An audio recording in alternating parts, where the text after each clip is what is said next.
안녕하세요. 저는 전남 고흥 로키농에 농사를 지으며 살고 있는 35살 여성입니다.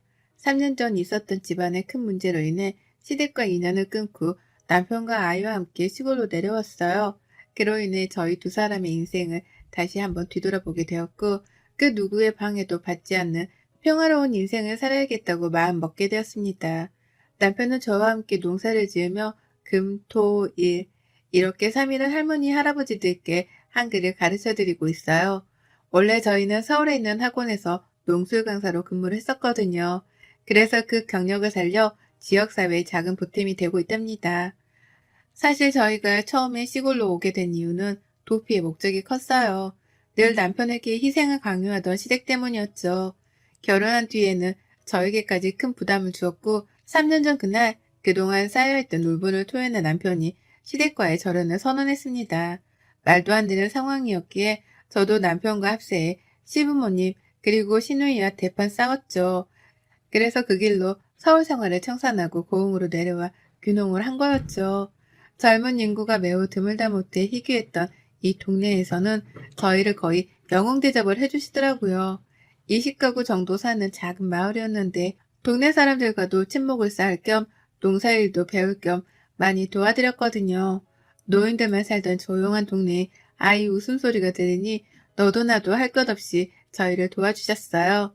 농사를 처음 짓느냐며 툴툴대시던 이장님도 있었지만 매일같이 찾아오셔서는 무뚝뚝하긴 하지만 이런저런 꿀팁을 전수해 주시고 가신답니다. 저희가 농사일로 바쁠 때에는 저희 아이들을 봐주시기도 하고요. 다행히 아이도 그런 어르신들을 친할머니, 할아버지처럼 잘 따라주었고요. 아무튼 남편에게는 8살 어린 여동생이 있어요. 바로 저희가 고흥으로 내려오게 된 이유이자 앞서 말씀드린 문제, 그 시누이죠. 오냐오냐 잘한 탓에 건방지고 버릇없는 생각 없는 시누이지만 제가 보기엔 그 시누이를 감싸가도는 시부모님이 더 문제인 것 같아요. 시부모님이 남편을 낳고 어렵게 시누이를 가졌는데 시누이가 미숙아로 태어나 크게 아팠다더군요. 그래서 과하다 싶을 정도로 시부모님의 그늘 아래서 오냐오냐 길러졌고 점점 기고만장해지며 모든 권리를 당연하게 생각하는 아나무인의 성격으로 변해갔죠. 남편은 어려서부터 오빠니까 양보해야 한다, 동생이니까 잘 챙겨줘야 한다는 말을 듣고 자랐어요. 반항심이 생길 법도 한데 부모님이 동생 때문에 힘들어하시는 모습을 보고는 아무런 말도 할 수가 없었다며 그저 그러려니 하면서 자랐대요. 남편도 사람인지라 사춘기 때 왜 자신만 양보를 해야 하냐고 따졌다가 시할머니 댁으로 일주일 동안 쫓겨난 적도 있었답니다. 그만큼 시누이는 온 식구들의 사랑을 독차지하며 자랐어요. 심지어 남편은 부모님이 어린 여동생을 보살피며 혹시라도 경제적인 어려움이 생길까 걱정했고 등록금이나 비교적 학비가 저렴한 집 근처 국공립대학으로 진학했다고 했습니다. 물론 학창시절에도 남편은 늘 뒷전이었어요. 시할머니가 그런 남편을 불쌍하게 생각하셔서 학비나 용돈을 챙겨주셨고 남편은 그걸로 겨우 생활했다고 하네요.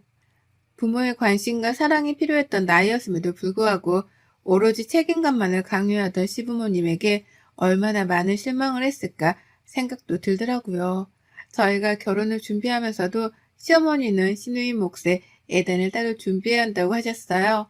자신들은 필요 없으니 시누이를 가장 최우선으로 생각하고 챙기라면서요. 예, 네 시누이 될 사람이 우리 집안에서 얼마나 귀한 존재인지 아니? 예단임을 할 때는 우리 거 굳이 준비 안 해도 시누이 거 꼭 챙기거라. 비싸고 좋은 거 잘 골라서 대접해야 한다 이 말이다. 섭섭하지 않게 알아서 잘 하리라 믿는다. 배울 만큼 배웠으니 어느 정도 생각은 있겠지. 언니, 들었죠? 우리 엄마가 이렇게 통이 크다니까? 나 백화점 가서 내가 직접 고르고 싶은데 그래도 되죠? 내가 안 하려고 했는데 하도 해야 한다고 그러네? 그래서 말인데 이번 주 주말에 나랑 같이 백화점 가요. 저희가 결혼을 28살에 했어요. 그때 시누이 나이가 갓 20살이었고 그저 어린 동생 하나 더 생긴다고 생각하고 좋은 게 좋은 거라고 나이에 맞지 않지만 명품 가방, 원피스, 화장품을 풀세트로 맞춰주었어요. 평생에 한 번뿐인 결혼식이었고 솔직히 시댁 식구들한테 밉보이고 싶지 않았거든요. 친정이 여유가 있던 덕분에 결혼할 당시 지원을 많이 해주셨습니다. 남편이나 저나 나름 인기 강사여서 벌이도 괜찮았는데 빚 없이 살아야 한다며 집을 해주셨어요. 대신 나머지 혼수나 필요한 건 저희 보고 알아서 하라고 하셨죠. 모든 준비를 차질 없이 다 하고 저희는 양가 어른들의 축복 속에서 행복한 결혼식을 올리게 되었어요. 공교롭게도 직장과 신혼집은 시댁 근처였습니다. 강사로 근무를 하며 외적인 부분도 많이 신경을 써야 했기에 많지는 않지만 약간의 명품 가방, 옷들을 가지고 있었죠. 평소에 옷이나 액세서리에 관심이 많지 않았지만 강사 일을 하다 보니 어쩔 수 없더라고요. 비싸지는 않아도 있어 보이는 그런 것들을 많이 가지고 있었어요. 한 번은 시댁 식구들과 집들이를 하는데 시누이가 집 구경을 하고 싶다더라고요. 아무 생각 없이 구경하라 했습니다. 가져갈 것도 없고 어차피 식구니까 집을 둘러볼 수도 있는 거였으니까요. 하지만 너무 안일하게 생각했던 탓이었을까요? 그게 제 인생 최대의 실수였죠. 그것을 계기로 시누이는 저희 신혼집에 뻔질나게 드나들며 이것저것 빌려가기 시작했습니다. 시댁 형편이 좋았던 것은 아니었기에 매달 저희가 200만 원씩 용돈 겸 생활비를 드리고 있었어요. 남편은 모르는 돈이었습니다. 남편의 길을 살려주고도 싶었고 혹여나 나중에 무언가 말할 수 있는 구실을 만들어 놓기 위함이었죠. 어쨌든 신의 눈에는 그저 제 물건이 비싸 보였고 탐이 났나 봅니다. 그냥 어린 동생이 언니 것 좀 쓰려나 보다 하고 좋게 넘어갔는데 애초에 차단을 시켰어야 했어요. 한두 번 입었지만 잘 챙겨 입지 않던 옷과 액세서리, 화장품을 종종 주곤 했는데 어느 순간부터는 당연하다시피 사달라고 요구를 하거나 마음대로 가져가기도 하더라고요. 몇 번의 당부의 말을 하며 부탁을 하자 조금 조심하는 모습을 보이긴 했습니다. 그렇게 달콤한 3, 4년 정도의 신혼생활을 즐기다 저희에게 쌍둥이 아기 천사들이 찾아왔어요. 하나도 힘든데 요즘 물가도 높아져서 아이들한테 들어가는 돈이 제법 되더라고요. 시어머니께 양해를 구하고 보내드리던 생활비도 조금은 줄이게 되었어요. 임신 중기가 넘어가니 서 있는 곳자 힘들어 결국 저는 논술 강사 일을 그만두게 되었죠. 아이들을 출산하고 100일이 갓 지났을 무렵이었을 거예요. 대학을 졸업한 시누이가 취업을 했다며 시댁에 100일 파티 겸 취업 축하 파티를 했습니다. 그런데 술을 한두 잔 마시던 시누이가 속이 답답하다며 헛구역질을 하는 겁니다. 기름진 음식도 먹고 술도 먹고 해서 얹혔나 보다 생각했죠. 하지만 며칠 뒤 시댁은 한바탕 폭풍이 몰아치게 되었습니다. 속이 계속 이상했던 시누이는 병원으로 가서 검사를 받았고 임신을 했다는 충격적인 사실을 알았어요. 이미 수술을 할 수 있는 시기도 지나 어쩔 수 없는 상황에 시부모님은 뒷목을 잡으셨어요. 몸이 상당히 마른 편이었던 시누이는 그저 요즘 살이 조금 찐다 생각했대요. 임신인지 꿈에도 몰랐던 거죠. 너 도대체 뭐라고 돌아다니길래 그 나이에 임신이야? 이 아빠는 누군지 모르니? 내가 그걸 어떻게 알아? 아, 하필 그때 클럽에서 그날 술 많이 마셔서 기억도 안 나는데. 뭐? 너 외박한 그날 말이냐? 그럼 이 아빠가 누군지도 몰라? 어쩜 이럴 수가 있니? 제정신이야? 집안 망신을 시켜도 유분수지. 시집도 안 간 애가 털컥 임신부터 하고 이 아빠는 누군지도 모르고. 나도 이렇게 될 줄 알았겠어? 그만 좀 해. 얘는 나오면 될 거 아니야. 뭐? 나? 그래, 낳는다 쳐. 누가 키우냐? 누가 키우냐고. 네가 지금 아유 진짜. 오빠네도 있고 정 안 되면 내 동생 하나 낳았다 생각하고 입양해서 키우면 안 돼? 그렇다고 얘를 지워? 못 지운다잖아. 낳는다 쳐. 정 안 되면 보육원에라도 갖다 주던지. 너 지금 그게 사람으로서 할 말이냐? 내가 너 때문에 정말 못 산다. 아이고 머리야. 시댁은 말 그대로 시한폭탄과도 같은 분위기였습니다. 신우의 임신 사실을 알게 된 시아버지는 깊은 한숨을 내쉴 뿐이었죠. 제가 관여할 문제는 아닌 것 같아 아이들을 돌보며 평범한 나날을 보내고 있었습니다. 결국 9개월 정도 후 신우이는 남자아이를 출산했어요. 젊어서 그런가 아이를 낳았다는 사실이 무색할 정도로 회복도 빠르고 아무렇지 않더라고요. 그러다 어느 날 유독 늦게 들어온 남편의 표정이 좋지 않은 겁니다. 여보, 오늘 학원에서 무슨 일 있었어? 표정이 왜 이렇게 안 좋아? 아니야, 내가 나중에 말할게. 생각 정리가 조금은 필요할 것 같아. 일단 지금은 쉬고 싶네? 알았어, 많이 피곤한가 보다. 나중에 이야기해줘.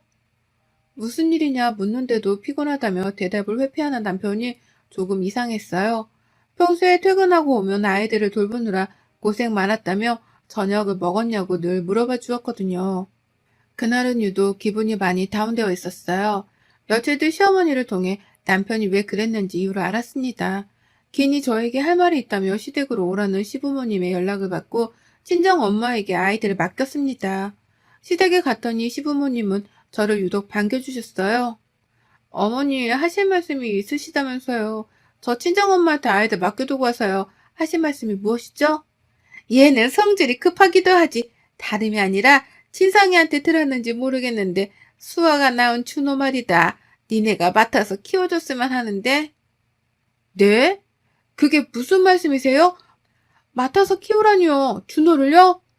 우리가 나이도 있고 갑자기 아이가 생겼다고 하면 사람들이 수군거릴 게 뻔하잖니. 시집도 안 간 처녀가 덜컥 임신한 것도 그런데 얘까지 다 했다고 하면 우리 집안을 얼마나 무시하겠니. 그리고 네 시누이 이제 좋은 사람 만나서 세주바 하려고 한다.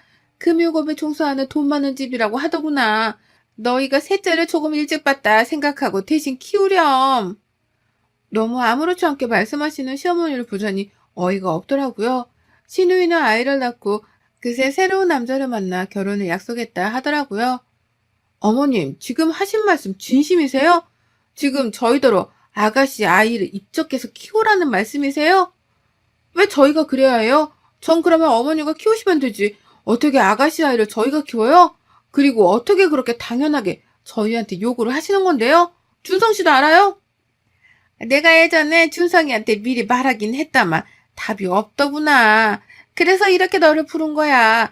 둘 다 배울 만큼 배웠으니 내 말 뜻 잘 이해했겠지? 아이를 키우며 필요한 양육비는 우리가 대줄 테니 호적에 올려놓고 너희가 키우렴.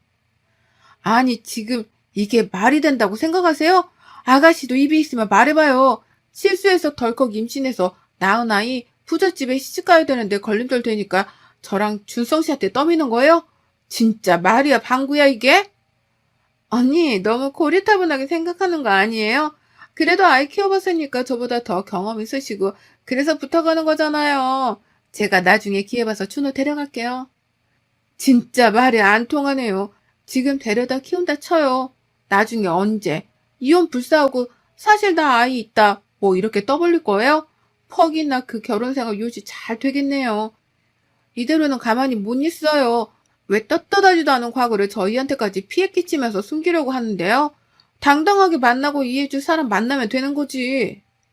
예, 너까지 정말 왜 이러니? 어려운 부탁하는 것도 아니고 그냥 둥이들 키울 때 조금씩 같이 하면 되는 거잖냐. 뭘 일이 삐딱하게 굴어. 시애미가 하라면 하는 거지 무슨 말이 많아?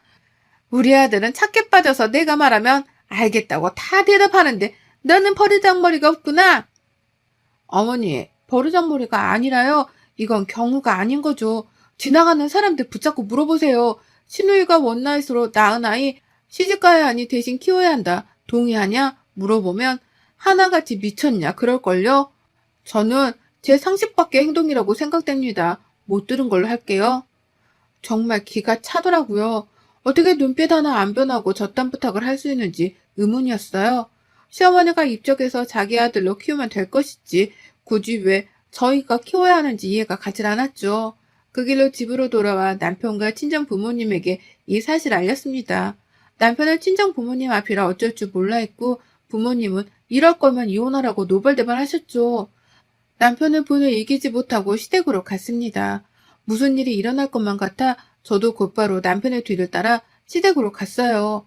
아니나 다를까 남편은 집안에 들어서자마자 온갖 물건을 집어던지며 소리치기 시작했어요. 그동안의 울분을 모두 토해내듯이 남편의 눈에서는 하염없이 눈물이 흐르더라고요. 도대체 언제까지 제가 참아야 해요? 어려서부터 지금까지 부모님 말씀을 고역한 적도 없고 고역해서는 안 된다고 생각을 했어요. 하지만 수아가 낳은 아이를 저희 보고 키우라니요. 어떻게 사람이 돼서 그런 말을 한답니까? 며느리 보기 부끄럽지 않아요? 책임지지도 못할 거 왜 나와서 괜한 사람들한테 피해주고 그러냐고요. 우리가 그렇게 만만해요? 얘가 왜 이래? 너 대학생 때까지 엄마 말 잘 들었잖니. 결혼하고부터 말도 안 듣고 자기 고집대로만 하고 너 얘가 왜 이렇게 변했니? 엄마가 말하면 그저 네네 해야지. 이게 무슨 버릇이니? 버릇이요? 말을 잘 들었다고요? 변했다고요? 엄마, 제가 지금까지 참아온 건 수아 때문도 아니고 엄마 아빠 힘들어 하지 말라고 그거 하나 때문에 버티고 버텨서 여기까지 온 거예요. 도대체 이 사람 앞에서 얼마나 더 망신을 주셔야 정신을 차리시겠어요? 어릴 땐 고분고분 하더니 머리 크니까 엄마한테 막 뛰드네. 너네가 그러라고 가르쳤니? 어디서 못 배워먹은 티를 내고 있어? 네 조카도 자식이다 생각하고 키워줄 수 있는 거지. 그래요. 키운다 쳐요. 지금까지 엄마가 하는 말 다 듣고 할 것도 다 했어요. 근데 엄마 아빠는 한 번이라도 내 입장에서 날 위해서 뭔가 하신 적이 있으세요? 반대로 생각해봐요. 제가 사고쳐서 나온 애 수아한테 키워달라고 말할 수 있냐고요. 융통성도 없니? 네 하나밖에 없는 동생 잘 되는 게 그렇게 배 아파? 너 내가 그렇게 가르쳤니? 같은 말만 되풀이하며 신랑과 시어머니는 언성을 높이며 싸웠습니다. 그대로 뒀다가는 결론이 나지 않을 것 같아 뒤에서 남편을 말리던 제가 나섰어요. 어머니, 앞으로는 준성 씨한테 뭔가를 바라지 마세요. 아가씨도 성인이고 다 할 줄 아는 나이예요. 자신이 하는 일이 무엇이 됐던 간에 마땅히 책임을 질 수 있는 나이라고요. 일을 못하는 것도 아니고 생각이 딸린 것도 아니고 사지 멀쩡한데 왜 우리가 아가씨 아이를 키워야 해요? 저희는 그렇게 못합니다. 내가 이 집 아들 안 하면 그만이야. 당신도 연락 없어. 나 오늘부터 이 집 아들 아니야. 그러니 결혼을 하든 어디 가서 애를 낳아오든 알아서 잘 살아보세요. 정말 지긋지긋하네요. 야, 황수아, 너도 잘 들어? 내가 만만해서 너한테 양보한 줄 알아? 양보받고 대우받았으면 그만큼 밥값은 해야 될 거 아니야? 언제까지 엄마 아빠가 네 뒤치다꺼리를 해야 되냐? 그리고 네 애는 네가 키워. 한 번만 더 억지 부리면 가만히 안 있을 거야. 알겠어? 너희들 진짜 그럴 거야? 어려운 부탁하는 것도 아니잖니. 도대체 왜 이렇게 융통성이 없어? 어머니, 지금 융통성이라고 하셨어요? 저 다시 한번 말씀드리지만 그렇게는 못해요. 차라리 저희 없다고 생각하시고요. 말도 안 되는 일 억지 부려가며 저희한테 괜한 상처 주지 마시고 알아서 해결하세요. 그렇게 남편을 끌고 나와 집으로 왔어요. 분이 풀리지 않았던 남편은 연거푸 술을 마시기 시작했습니다. 다음날 숙취를 이겨내고 남편은 무언가 결심한 듯 집을 나섰어요. 며칠 뒤 신우이는 남자 측에서 파혼을 선언했다고 하네요. 아이가 있는데도 숨기고 결혼하려 했다면서 혼인빙자 사기죄로 감옥에 들어가고 싶지 않으면 똑바로 처신하라며 싫은 소리까지 들었답니다. 신우이와 시어머니는 저희 보고 노발대발 하셨죠. 알고 보니 남편이 매제된 사람을 만나 현재 모든 상황에 대해 말해주었다고 합니다. 그 말을 들은 상대방은 급격하게 표정이 굳어졌고 결국 신우에게 파혼을 선언했던 거였죠. 그 남자는 한 중소기업을 이끌며 금융업계에 종사하는 있는 집 자식이었죠. 청첩장까지 나온 마당에 파혼을 당한 신우이는 이런 망신도 없다며 집안에 틀어박혀 있었어요. 웃긴 건 출산하고 나서 단 한 번도 아이를 돌본 적이 없었습니다. 오로지 시어머니의 몫이었죠. 어느 날은 허벅지가 다 드러나는 클럽 의상을 입고는 밤새 술을 마시기도 하고 방탕한 생활을 하더라고요. 가끔은 저희에게 신세한탄하며 여전히 아이 이야기를 하며 남편 탓을 하더라고요. 언니랑 오빠가 얘 키운다고만 했어도 입만 닫고 있었어도 내 인생에 이렇게 시궁창 같지는 않을 거야. 얘 키워준다고만 했어도 되는 문제였는데 정말 너무 원망스럽다. 그렇게 끝까지 이기적이고 양심 없는 신우이와 시어머니의 태도에 질린 저는 남편과 상의 끝에 서울에서 제일 멀리 떨어진 곳으로 떠나자고 약속을 했습니다. 여러 후보지들이 있었는데 저희는 전남 고흥이라는 지역으로 가게 되었죠. 시댁을 손절하고 남편과 아이들과 함께 무작정 고흥으로 내려와 적당한 크기의 전원주택을 샀고 300평 정도의 농사를 지을 땅도 마련했습니다. 당장의 농사 지식은 없었지만 군에서 지원해주는 것과 동네 어르신들의 가르침하에 농사를 조금씩 짓기 시작했어요. 깡 시골로 내려온 이후는 회피의 목적도 있었지만 매번 쫓기듯 괴로웠던 현실에서 탈출해 조금은 자유를 만끽하고 싶어졌죠. 그렇게 고흥으로 내려오고 시간이 꽤 흘렀습니다. 둥이들도 맑은 공기를 마시며 이리저리 뛰어다니기 바빴죠. 동네 어르신들이 많이 도와주신 덕에 계절별로 작물을 심어 팔아보기도 하고 저희가 먹기도 했어요. 남편은 서울에서의 생활을 그리워하는 듯 했지만 저와 아이들만 있으면 어디든 상관없다며 농사일도 배우고 할머니, 할아버지께 한글도 가르쳐 드리고 있는 겁니다. 얼마 전에 우연히 듣기로는 신우이는 취직을 아직 못해 일용직 아르바이트를 전전하고 있다고 하더라고요. 가끔 클럽이나 모임을 다니면서 사람을 많이 만나고 다니고 빨리 새 출발을 하고 싶어 해요. 신우이가 진심으로 사람을 대하지 않는 이상 아마 평생 결혼 못하지 싶네요. 남편은 고흥으로 내려온 뒤 심적으로 많이 편해진 상태예요. 오로지 저희 가족만 생각하고 저희만을 위해 살 수 있는 자체가 좋다고 하더라고요. 다른 건 신경 안 쓰고 앞으로의 행복을 위해 열심히 노력할 겁니다. 종종 시어머니와 시누이가 연락을 시도하지만 차단을 해둔 덕에 닿지는 않고 있어요. 차라리 보육원에서 새로 입양을 해서 키우는 거라면 몰라도 시누이가 사고쳐서 낳은 아이를 저희가 맡아서 키워야 하는 건 법으로 정해져 있는 것도 아니잖아요. 상당히 어이없고 다시는 생각하기도 싫지만 시댁과 연을 끊고 지내는 지금 무지 행복합니다. 시골만의 특유한 감성이 있거든요. 아무쪼록 여러분들 중에도 저와 비슷한 상황을 가진 분이 계실지는 모르겠지만 인생 살면서 너무 착하게만 사는 건 많이 아닌 것 같습니다. 너무 배려하다 보면 저희 꼴 납니다. 저희는 앞으로 더 행복해질 예정입니다. 여러분의 생각은 댓글로 남겨주세요. 오늘도 시청해주셔서 정말 감사합니다.